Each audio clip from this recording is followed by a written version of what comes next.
wo nyina no omo ebedi hu nkomo no ma hye no ma tenetene ne se beye na dwedi a eda Ghana ne South Korea fo ntemu no yetimi asemu kina aboa amaniema akoye eno ache susu no enye omo National Assembly na chese bia te so omo mra sebedwa no omo ebebodwa no mo de yehia Ghana mampani John Dramani Mahama ama no asibibi kakra ede akire wunum na afi wakọ eye bia omo eye mfiri nyuma kese South Korea memu hono mo na onani ko twewisi akodi hu adanse na one akrachefo ene esikafo ni businessmen e ho no madi nkomo na eja wachechire omo enema e wo Ghana ha so omo ba ha no omo ba bedidwa na se omo mfiri nyuma no omo edibi e ba ha sia ebebo na afi Ghana ma yade sia wono matu bata free Ghana akogu South Korea bonten so a eye adwuma soso no wono omo ahia na waso omo nkran na de oman ne ekonyina no waboboso ede akire omo ani da kwan se abro so a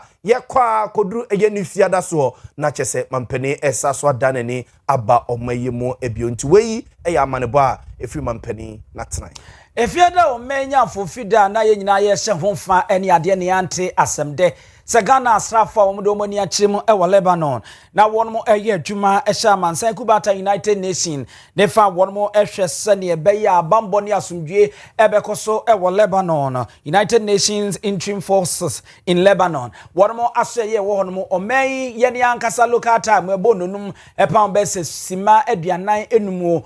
Israel Defense Force so e na afeye Lebanese armed group from say Hezbollah wonmo atiatia na se wonmo tokwa wonmo kwanam so ama Israel etotopa ye ni bi woma so ye wonmo Ghana asrafo yi eka ho bie ene wonmo a wonmo ehwe sa asomdwe beba no akobom ewo woma so ye amenam so bene o kase na Ghana asrafo be se baasa ene wonmo ho akwakodi edwemu obako eka ho de na mprempre na putupuru na ewo se wonmo man muso na wonmo de ne kwa ya sabia no wonmo ekoye ne surgery operation ye sanse na nipra ne emu odin a wonmo maka nso wonmo de makwa ya sabia wonmo eja yarehwe na no enenam so ema Lebanon Lebanese wonmo so afọ hwe amono ne ensem so Joe Raji wo dia besam edia ba betudwa na wo kiremu ne na ban nyina dia base no kwasem nie de akoso ho no eye ne amon sema etia omen ni ewiase nyina nhyehye ya ye ede afa asomdwe ho wose asrafo ya wo mu ni wose bia wo mu a na wo mu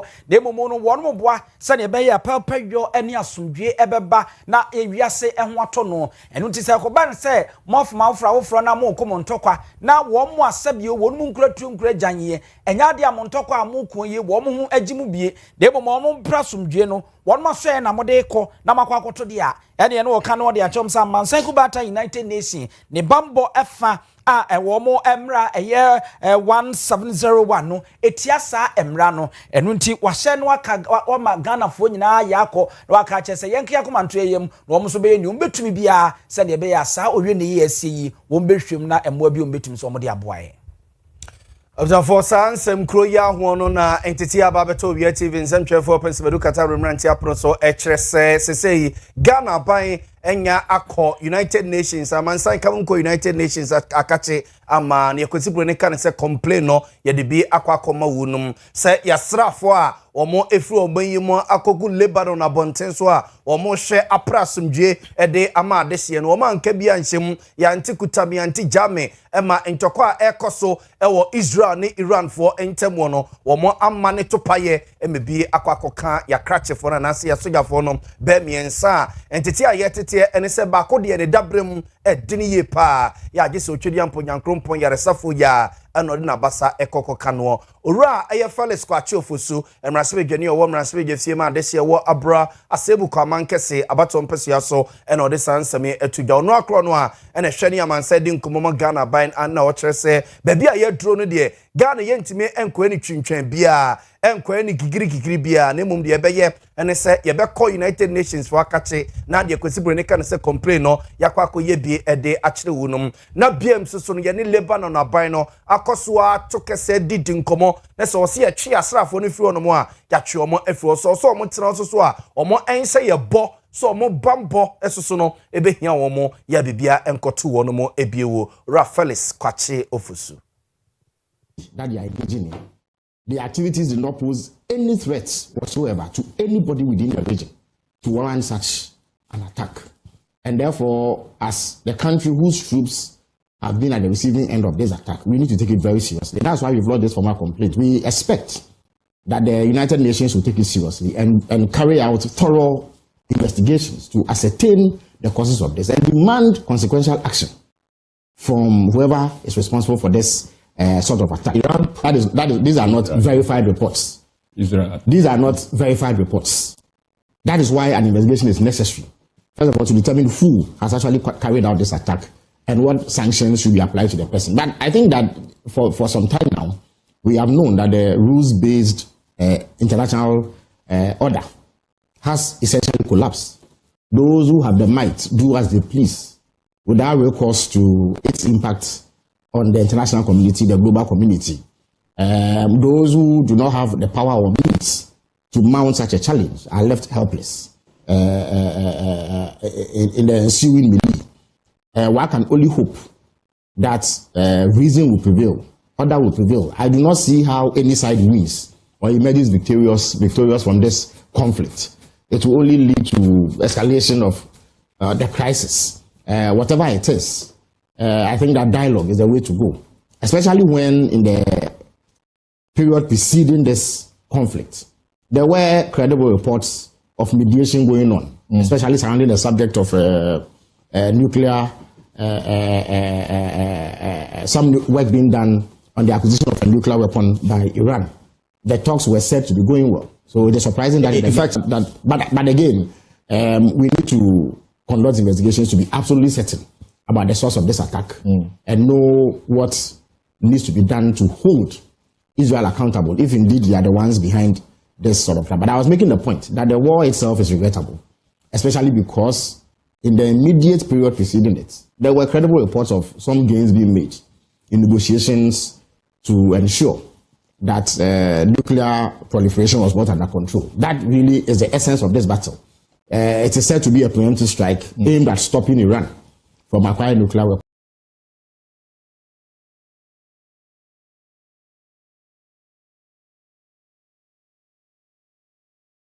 I won't fin mantam edi one more fin see toso edu wotwe na enumu no na womotonsa ede frɛ o mai mampanyini abedi akire obimfu okunyi na anagen opoku ageman sɛ wonfana ni monyam emfa emba metachi wɔn ma hyɛ fan fɛfɛfɛfɛfɛ ɛwɔ Cape Coast na abrama amikokodru ye no wɔ kasa no wɔ kyire mu sɛ no kwasɛm ni ɛbraso sɛ ɛwɔ sɛ ɛne ɛden ne nkode a yɛde hyɛ ma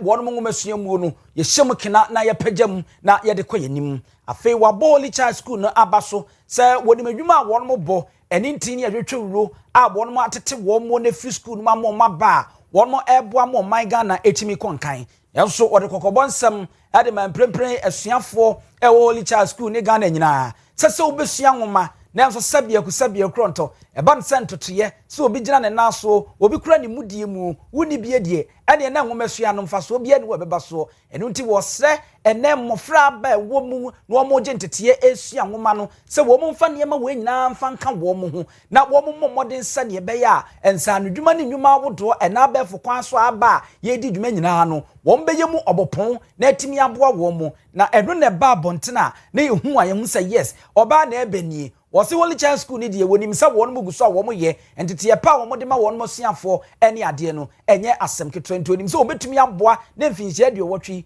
wɔn mo gyina so na afei wɔn mo timi aboa na aban no nso ɛda na koma so so obeye de obetumi bia sade ɛbɛya ɛma ngomasua titiw no ebetumi agye nhini yɛ ɛwɔ Ghana. A school that develops intellectual skills without integrity becomes fragile. A school that develops both strengths produces leaders. Looking at these students, I am reminded of similar institutions founded on strong-based principles too. They demand excellence. They have always recognized that educating girls Kuni na Jane Opoku Agyemang, Vice President of the Republic of Ghana. Na osofo abedi ye hye akwantempo ye ni akwantempo ho nsensam ye Owura Alhassan Suhini na ode kokoba kwa ma contractors ne consultant ya wono eye adwuma ewo de mampani atuden se big push no so se contractor bia ye de adwuma be ma big push ni mu a obekwa akoye kokwasa sebe mpreduasa akoye adwumafo no ene omumfa wo nche kra emfa wo ne o kese ene oman ya wo free so no aba be ye adwuma big push ni mu adwuma wo be ye ne sanso ni ekose sasapete sam wa bre ese konekwa ni ko Italia na asfati na akoye sapete sam a ene ni asotwe mu odin ena aban no ede be ma ora la sanso ni so yini ede sansa mi tujwa wa bra na kese obom pempe watamala bonten so na akwantempom bi a aban ede ama contractors o mo yeso adwuma no odena ni ko twawisi anu ne ti asantemo ekwakowe se ne contractor ne esi ye adwuma fa eno de won ne mu apie magana contractor fo nyina se otiriye ye ne ma contract a fesa wo beye na wa ya me ho atie sense obekwa akoye kokwasa ewo adwuma no ho. As we have gone round, the impression is mixed. We are impressed with some sections, but we are very disappointed in the progress of work as far as some sections are concerned. We have expressed our disappointment to some of the people or contractors that are responsible of the sections that we are not very pleased with, and we will have a meeting with them also at the RCC, and that will feed into the report that we will submit to the minister to appropriately take action. We are not going to take lightly concerns regarding poor work or poor pace of work. Quality of work is at the heart of what we are doing,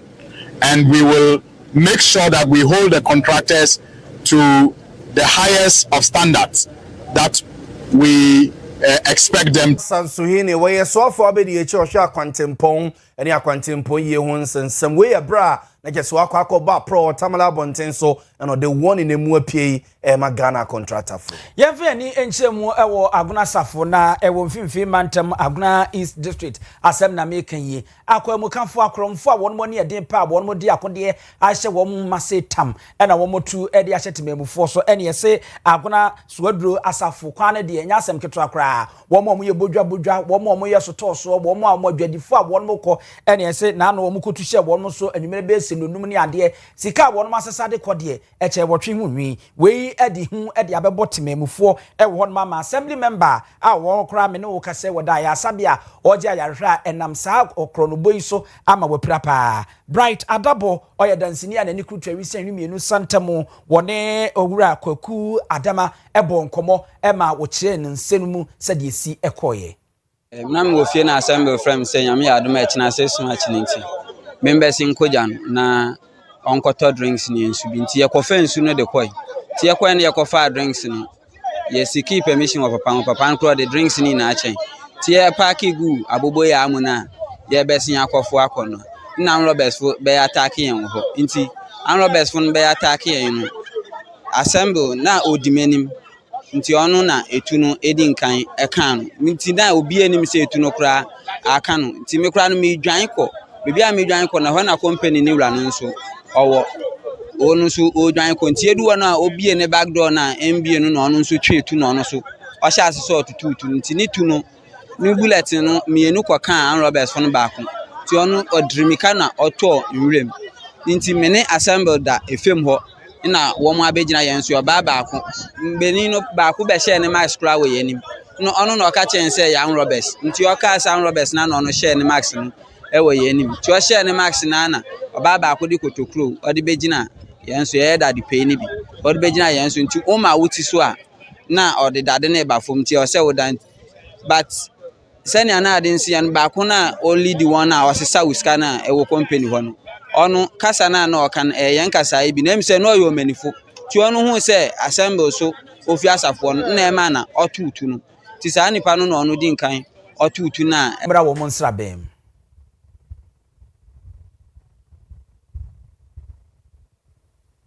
5:30 day by 6 mu ya in fact me ma dwen say me kwa asafo on say yin na hon man ye finti no me ko na makohwe ebusuafo ho nti me nam kwanso me kwa na taxi driver ba ko odi mechi no frame o telephone to say me ko asafo de a me san mechi na am Roberts bi aba ye brother ba ko we gbue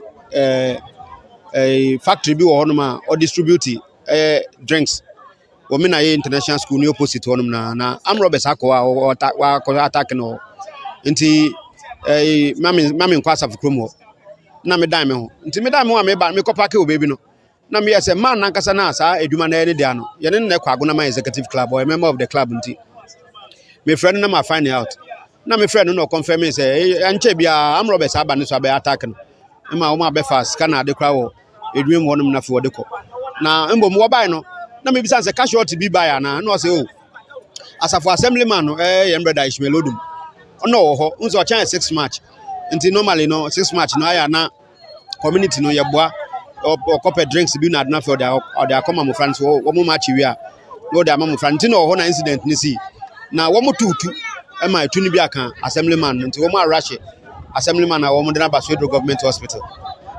na o say me asumi tumi kana fimi ba na fimi behwe enkrache panyin o Agona East wo onwanyamfo Samuel Oscar wono so de to adwadifo anim se obese eya wo mo nso pe kwam foforo bi no wo mo nso emo wo mo ho nso ban security services. And I mean, as a DACSAC chairman, I've been talking about this. You bet me, you bet me, young profit. I think we have to beef up our security. I'm a senior man. I was a stretcher. I map Nejma, but now was some visit project site. Maybe me do Nantapana said that there has been a robbery incident. Maybe sign our chairman was a U Fresh. And the U Fresh is very near a police barrier. They do a lot of people are there. Maybe some working and I'm say young assemblyman to rush to the scene of a version in home. My ever year, able to my my version is I'm say, oh, passport from where you know wait man say I was say no call so na check e share there's a report issue about a doctor from Wetunwa act on that caution them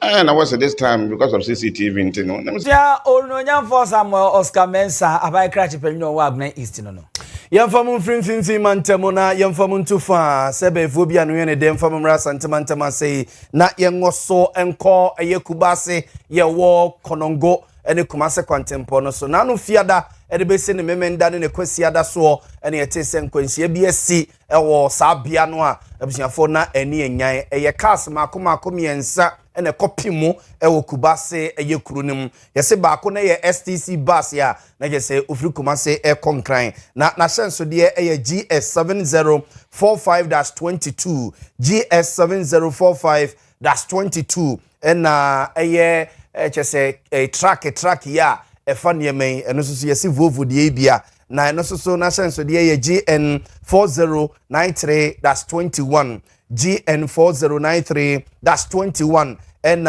Benz track nisusu bi GR7972-17 GR7972-17 na nyankopon a eja ofa akwama wankofa fichire na nkwanhie isi ye no yese omo ayi Ghana National Fire Service asutire mo mututu American tempara ekọ hono a passengers na aka bus nim ene passengers na aka truck nim nyina no omo ekoyi womo de efiri mo no yese de ne de anokoye den de na ote driver ni no a na ote STC bus nim no esanse bus na nim nyina ye ma chese okaka ni mu a na afena ni yie no akwakoye dene na fire service waja na akwakoye o madwuma nti no omo etwitwa boss no a driver no edifiri mu omo eprepra no entiti ababeto Owia TV nsɛmtwɛfo Pennsylvania Kata remnant apono so chese omo so de dodo no akwa Asante Achem Central Municipal Hospital na omo na omo de soso no hye kakra no omo ebu akiri de eba ejeso aban ya sabia sie no mo kasei a doctor for ejino mo na so ntentene pre wo mo nkwa de amawunum Ghana National Fire Service mpedimfo chese mfifi mu a esefata bia soso no wono mo eye na kire na omo ahwe de enchekire so ama akontifo ene adabafo omudi ahemfiri wo sa kwantempo no so yeshembo sa rehosemi ye ne edi eche de bifra to bia no yemfa enkame mo Abusua fa na se enko mo pafie na ye nkoda won mase omo edi premium ni super premium rice no edi abedwa so a enya asem keto akra mpacho sanso na jambi so ya bin oil no ebi eho ya me tomato paste no so wo kodwama so ne wasori eno na wokoto hotel restaurant ne mo amono amo eton eni ade nyina no sade opese mo ye bia no emu we ebetumi ayo edi ama edum na wo ba ye ben oyepa fm sanso na patase so ye ni achemfo hotel di nhwani mu emarefi se media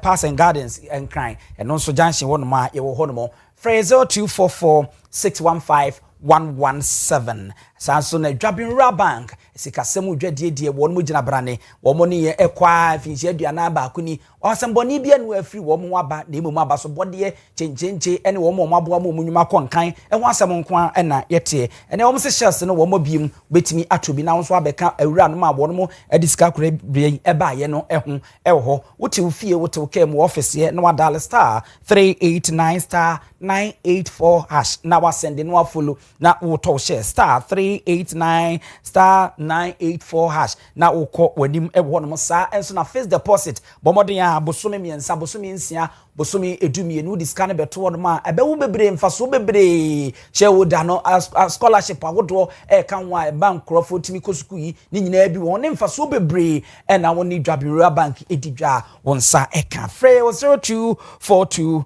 387498 0242387498 na bo ama obi si mimisa se befo ane ho eye ne den ya na etise na akobi wo krache ade nchi go pass mo mame oja for bagate nizia na omai ne yadu wa che entrase emfa adechi adwumadi entoa moso ye ne eso manope na ya bo amalibi aboga no pe mene abusia pani owusu adiomi.